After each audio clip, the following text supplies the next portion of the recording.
Super സ്റ്റാറായ തന്റെ ജ്യേഷ്ഠനെ ചർച്ചയ്ക്ക് വിളിച്ച് അപമാനിച്ചിറക്കിവിട്ട മുഖ്യമന്ത്രിക്ക് ഒരു മറുപടി നൽകാൻ മുണ്ടും മടക്കിക്കുത്തി ആ കുഞ്ഞനുജൻ രാഷ്ട്രീയത്തിലിറങ്ങിയപ്പോൾ ഒരു സർക്കാരിന്റെ തന്നെ ആണിക്കല്ലിളകുകയായിരുന്നു. സൂപ്പർ സ്റ്റാർ ചിരഞ്ജീവിക്ക് വേണ്ടി അന്ന് കളത്തിലിറങ്ങിയ പവൻ കല്യാൺ എന്ന ആ യുവാവിനെ സാക്ഷാൽ പ്രധാനമന്ത്രി നരേന്ദ്രമോദി വരെ വിശേഷിപ്പിച്ചത് കൊടുങ്കാറ്റെന്നായിരുന്നു. ആന്ധ്രയിൽ പുതിയ സർക്കാർ അധികാരമേറ്റ വേദിയിൽ പ്രധാനമന്ത്രിക്കും അമിത്ഷായ്ക്കും ചന്ദ്രബാബു നായിഡുവിനുമൊപ്പം പവൻ കല്യാൺ എന്ന സൂപ്പർ സ്റ്റാർ തിളങ്ങി നിന്നു. 2022 ജനുവരി 14 പവൻ കല്യാണിന്റെ ജീവിതത്തിലെ വഴിത്തിരിവിന് കാരണമായ ദിവസമായിരുന്നു അത്. ആന്ധ്രാപ്രദേശ് സർക്കാർ തിയേറ്ററുകൾക്ക് മേൽ കൊള്ള നികുതി ചുമത്തി. താരങ്ങളുടെ ബോക്സ് ഓഫീസ് പുള്ളിംഗ് അനുസരിച്ച് ടിക്കറ്റ് നിരക്ക് കുത്തനെ ഉയർത്തി. മഹേഷ് ബാബുവിന്റെ ഉൾപ്പെടെയുള്ള തിയേറ്ററുകളുടെ നിരക്ക് ഇരട്ടിയാക്കി. തങ്ങൾക്ക് നേരെ നടക്കുന്ന അനീതിക്കെതിരെ സിനിമാ രംഗത്തുള്ളവർ ഒന്നിച്ച് ശക്തമായി പ്രതിഷേധിച്ചു. മുഖ്യമന്ത്രി ജഗനുമായി ഇത് സംബന്ധിച്ച് ചർച്ച നടത്താൻ ചുമതലപ്പെടുത്തിയത് സൂപ്പർ സ്റ്റാർ ചിരഞ്ജീവിയെയായിരുന്നു. ജഗൻ ചർച്ചയ്ക്ക് സമ്മതിച്ചതോടെ ഗണ്ണവാരത്തെ അദ്ദേഹത്തിന്റെ വസതിയിൽ ചിരഞ്ജീവി ചർച്ചയ്ക്കെത്തി. എന്നാൽ TV ചാനലുകൾ ഒന്നാകെ ലൈവായി സംപ്രേക്ഷണം ചെയ്തിരുന്ന ആ ചർച്ചയിൽ ചിരഞ്ജീവിക്ക് നേരിടേണ്ടി വന്നത് കടുത്ത അപമാനമായിരുന്നു. അദ്ദേഹം മുന്നോട്ട് വെച്ച ആവശ്യങ്ങളോ നിർദ്ദേശങ്ങളോ ഒന്നും ജഗൻ അംഗീകരിച്ചില്ല. അപമാനിതനായി തങ്ങളുടെ സൂപ്പർ സ്റ്റാർ ജഗന്റെ വസതിയിൽ നിന്നും ഇറങ്ങിപ്പോകുന്നതിന് അന്ന് തെലുങ്ക് മക്കൾ മുഴുവൻ സാക്ഷിയായി. മാധ്യമങ്ങളോട് ഒരു വാക്കുപോലും പ്രതികരിക്കാതെ അന്ന് ചിരഞ്ജീവി മടങ്ങി. ഇതിനിടെ ജഗന് മുൻപിൽ കൈകൂപ്പി നിൽക്കുന്ന ചിരഞ്ജീവിയുടെ ചിത്രം ആന്ധ്ര സർക്കാരിന്റെ PRD മാധ്യമങ്ങൾക്ക് കൈമാറി. ഇതോടെ വിഷയം കൂടുതൽ ആളിക്കത്തി. എന്നാൽ അപ്പോഴും മാധ്യമങ്ങൾക്ക് മുൻപിൽ ചിരഞ്ജീവി മൗനം പാലിച്ചു. അവിടം കൊണ്ടും അവസാനിപ്പിക്കാൻ ജഗൻ തയ്യാറായിരുന്നില്ല. ആന്ധ്രയിലെ തിയേറ്ററുകളിൽ വ്യാപകമായി റെയ്ഡുകൾ നടത്തി. അന്യഭാഷാ ചിത്രങ്ങൾ തടയുന്ന സ്ഥിതിയിലേക്ക് വരെ കാര്യങ്ങളെത്തി. ഈ സമയം ഇളയ അനുജൻ പവൻ കല്യാൺ ചിരഞ്ജീവിയെ കാണാനെത്തി. കൂടിക്കാഴ്ചയ്ക്ക് പിന്നാലെ അന്ന് ആ സഹോദരങ്ങൾ ഒരു ദൃഢ നിശ്ചയമെടുത്തു: ഈ അനീതിക്കെതിരെ പ്രതികരിക്കുക.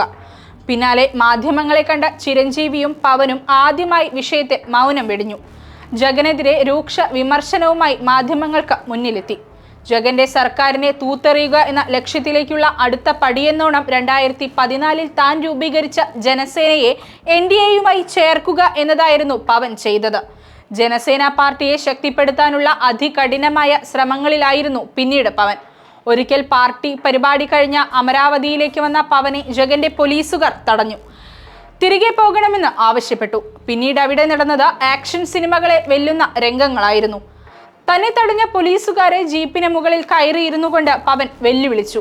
ബൈ ബൈ ജഗൻ എന്ന ഉറക്കെ വിളിച്ചു പറഞ്ഞുകൊണ്ടിരുന്നു. അന്നാണ് പവൻ എന്ന ആ കൊടുങ്കാറ്റിൽ ആന്ധ്രയിലെ രാഷ്ട്രീയം ശരിക്കും മാറി മറിഞ്ഞത്. പവന്റെ ബൈ ബൈ ജഗൻ എന്ന മുദ്രാവാക്യം തെലുങ്കു ജനത ഏറ്റെടുത്തു. ശക്തമായ കരുനീക്കങ്ങളായിരുന്നു പിന്നീടങ്ങോട്ട് പവൻ നടത്തിയത്. ഡൽഹിയിലെത്തി പ്രധാനമന്ത്രി നരേന്ദ്രമോദിയെയും അമിത്ഷായെയും നേരിൽ കണ്ടു. NDAയുമായുള്ള സഖ്യത്തിന് കൂടുതൽ കരുത്തേകി. അടുത്ത ഡൽഹി വരവിൽ അദ്ദേഹത്തിനൊപ്പം മറ്റൊരാൾ കൂടി ഉണ്ടായിരുന്നു: തെലുഗുദേശം പാർട്ടിയുടെ അമരക്കാരനായ ചന്ദ്രബാബു നായിഡു. നായിഡുവിന്റെ TDPയുമായി ജനസേന കൈകോർക്കുന്നുവെന്ന് പവൻ പ്രഖ്യാപിച്ചു. അങ്ങനെ അടുത്ത തിരഞ്ഞെടുപ്പിലേക്കുള്ള സൈന്യം പവൻ സജ്ജമാക്കി. നിയമസഭ ലോക്സഭ തിരഞ്ഞെടുപ്പുകളെ ഒരുപോലെ നേരിട്ടു. ആന്ധ്രയിൽ നിയമസഭയിലേക്ക് ജനസേന മത്സരിച്ചത് 21 സീറ്റുകളിലേക്ക്. 21 സീറ്റുകളും കൈപ്പിടിയിലാക്കി.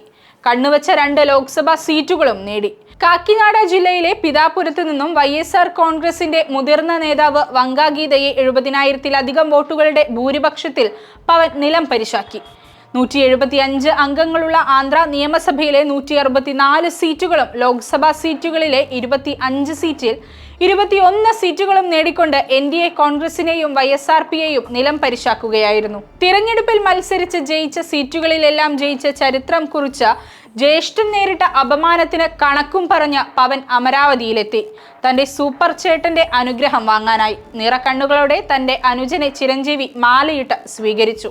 അതൊരു സിനിമയെ വെല്ലുന്ന ക്ലൈമാക്സ് സീൻ തന്നെയായിരുന്നു. ജൂൺ 12 ബുധനാഴ്ച അമരാവതിയിൽ നടന്ന പ്രൗഢഗംഭീരമായ ചടങ്ങിൽ പ്രധാനമന്ത്രി നരേന്ദ്രമോദിയുടെ സാന്നിധ്യത്തിൽ പവൻ കല്യാൺ ഉപമുഖ്യമന്ത്രിയായി സത്യപ്രതിജ്ഞ ചെയ്തു. അനീതിക്കെതിരെ പ്രതികരിച്ചതിന് തന്റെ കുടുംബത്തെ അപമാനിച്ച ഒരു ഭരണകൂടത്തെ തന്നെ ഇളക്കി മാറ്റാൻ കഴിഞ്ഞ സംതൃപ്തിയോടെയായിരുന്നു ആ സത്യപ്രതിജ്ഞ.